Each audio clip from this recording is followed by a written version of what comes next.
ang director po ng FIBOX, Director Toto Bacolcol, Director ng Papalpo siya na 25, napapakinggan po sa Radyo Agila at live din po sa aming mga social media account. Muli po ako si Jen, kasama po si Nelson. Director Toto, magandang umaga po. Yes sir, magandang umaga din po sa inyo. Una po, ano ho ba ang tawag dun sa naging aktibidad ng Mayon kahapon, Director?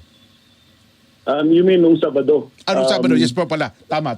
Yes, ang tawag natin doon is Paroplastic Density Current or PDC or mas popular ito sa Bicol na tinatawag na ito uson. So yun yung term nila, uson. Ito yung mabilis na daloy ng mainit na bato, abo, gas at volcanic fragments pababa ng vulkan. So yun yung uson.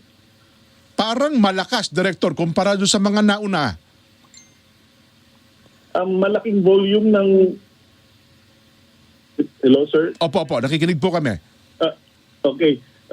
Malaking volume ng lava flow, yung bumagsak, naging unstable, kaya ito yung nagiging uson or PDC natin. So, Opo. Yung PDC kasi can be generated in several ways. Maaaring mula sa pag-collapse ng lava dome o lava flow, mula sa explosive eruption o mula sa pag-collapse ng eruption column. Yung wala naman tayong eruption column, wala rin tayong explosive eruption, ang nangyari is nag-collapse yung lava flow natin na nasa upper slope ng vulkan. Ganun ho pala. Kaya pala hindi natin itinaas para kasi hanggang ngayon, ang deklarasyon natin, alert level 3 pa rin, Director, di po ba? Yes, that's right. Alert level 3 pa rin. Kaso ongoing kasi yung effusive eruption natin, nag-iipon ito ng mga lava doon sa nabisnis ng vulkan. And habang tumatagal, naging unstable yung lava natin, kaya ito yung bumagsak as uson. Ito yung nangyari sa Sabado. Kasi kung kami po, ng mga pangkaraniwang mamamaya, nakikita natin yung video, ang feeling namin parang major eruption. So hindi pala ito major eruption, Director? Hindi. Ang nangyari lang na bumagsak yung yung lava flow. Opo. So nagkaroon lang tayo ng sa tingin natin masyadong malaki kasi kasabay kasi nito yung ash fall. So ang ash madaling ma-disperse yan kasi depende yan sa hangin. So akala natin ang laki na nung PDC, which is in fact yung PDC natin hanggang 5 kilometers lamang. So yung nakita ng mga tao, yun yung ash, yung abo, na umabot ng 18 kilometers. Ayun, So ang pinakamalayo po, batay sa pagkakalam nyo, 18 kilometers lang mula sa bulkan yung abo? Yes, 18 kilometers. And then yung sa 18 kilometers na yun, traces na lamang ng abo. Yung pinakamakapal ay nasa Kamalig. Ito yung medyo malapit sa bulkan. Opo. Si Nelson po. Nelson? Ayun. Ano po ang assessment natin? Pahupa na po ba ang sitwasyon sa kasalukuyan? For now, we would expect that every now and then, meron pa rin tayong collapse-generated PDCs. Hindi natin alam. Hindi natin masasabi kung gaano kalaki.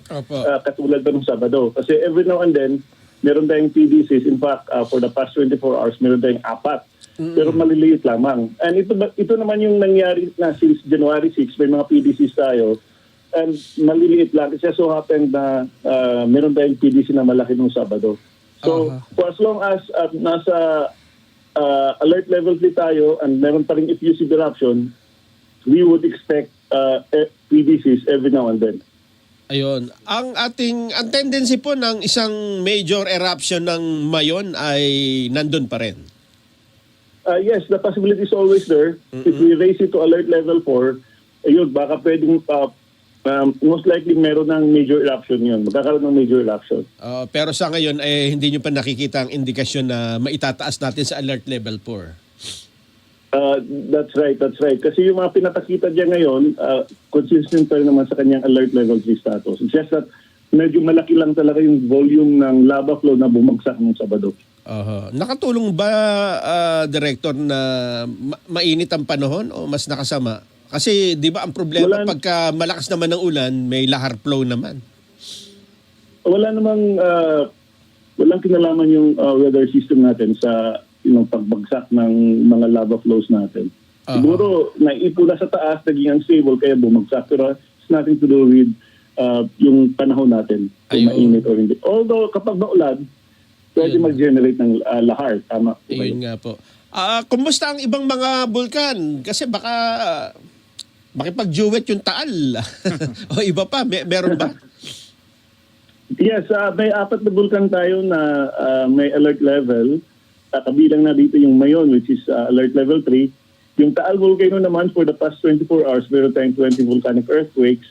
And yung sulfur dioxide na na-measure natin was 590 tons per day. And right now, nasa alert level 1 pa rin yung Taal volcano. Yung Canlaon volcano naman, for the past 24 hours, nakapagtala tayo ng 21 volcanic earthquakes. And yung sulfur dioxide natin kahapon medyo mataas-taas, nasa 2,552 tons per day. And right now, and kahapon din, may ash emission activity tayo sa Canlaon volcano na umabot ng 500 meters. And right now, nasa alert level 2 ang Canlaon volcano. Ang Bulusan volcano naman, for the past 24 hours, nakapagtala tayo ng 25 volcanic earthquakes. And yung sulfur dioxide measurement natin na last na measure natin is 75 tons per day. And right now, nasa alert level 1 naman yung Bulusan volcano. Ayun. Pero yung shape ba ni Mayon na perfect cone ay hindi apektado nitong recent activity? Hindi naman kasi ang nangyari kasi dito, itong effusive eruption, ito yung nakakatulong kung ma-maintain yung shape ng vulkan. So every now and then, nagkakaroon ng eruption, and then natatapalan lang ito ng effusive eruption. Mas mabuti ba ito na lumalabas pa unti-unti kaysa dun sa baka naiipon? Yes, we prefer natin na ganito, effusive eruption, yung slow release of magma doon sa edifice ng vulkan, kaysa explosive eruption. Explosive eruption, malakas talaga yun. Apo. May eruption column. The thing is, kapag explosive eruption, it would only last for, say, 2 weeks. Kapag effusive eruption, katulad ng nangyari noong 2023, matagal. Umabot ng 6 months. So ngayon, sa activity ng Mayon volcano, it is following the 2023 eruption, and nasa 118 days na tayo since January 6. So more than 3 months. So kung again, if this follows the 2023 eruption, mga 3 months pa. Matagal pala, no? Pag ganito. Napaunti-unti yung labas. Yes po. Kasi yun na nga, yun yung pinagkaibahan nila sa explosive eruption na sa several weeks lang, 2 weeks at most. Pero yun na nga, malakas, merong eruption column, and malaki yung epekto. Mas malaki yung damage na idudulot. Kasi nung mga nakalipas na linggo, Director, ang nag-flow dyan, kasi di ba yung mga pictures, lava flow. Ngayon po naman, more on ash. Tama po ba? Lava flow talaga. Yes, tama po kayo. Yung lava flow, hanggang ngayon may lava flow pa rin naman. Yun na nga lang. Ang nangyari, naiipon dun sa upper slope, yung mga lava flows natin, and naging unstable, bumagsak. And ito yung PDC na may, kasama kasi sa PDC, may mga abo din. So parang dating pala, naipon doon sa pinakaibabaw ngayon, inilabas niya. Ganun po pala ang dating, ano? Actually, nasa labas na siya, naipon siya doon sa slope, tapos naging unstable yung slope, bumagsak. Ayun, tapos umalimbukay itong napakaraming alikabok o yung ashfall. Grabe, no? Yes, habang bumabagsak yung mga lava fragments natin, kasama dyan yung abo. Kaya yun yung nakita natin nung Sabado.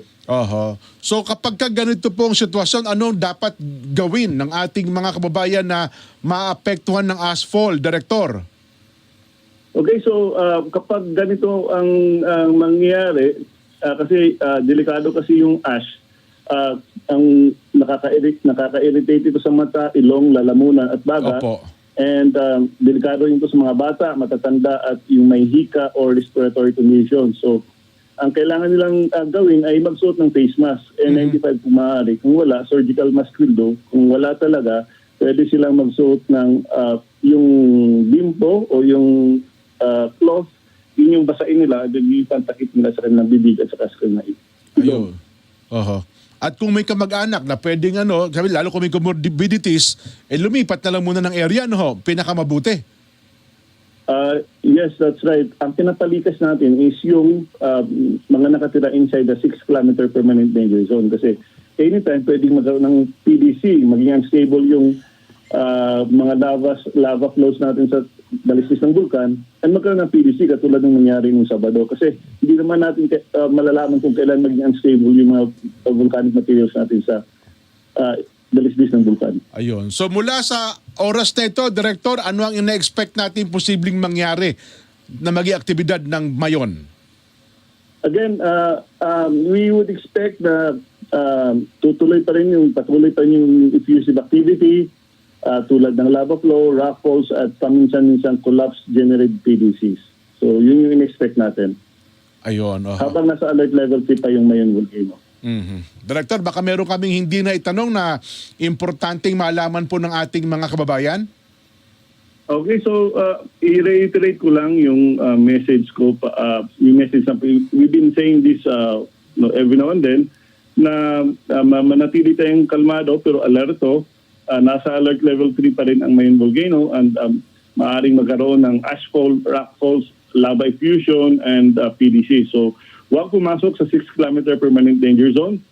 And para naman sa ating mga LGUs, ipagpatuloy ang pagpapatupad ng safety restrictions at maging handa kung sakaling kailangan ang evacuation beyond the 6-kilometer PDC kapag tumaas yung alert level. Director, maraming salamat. Magandang umaga po sa inyo. Maraming salamat din.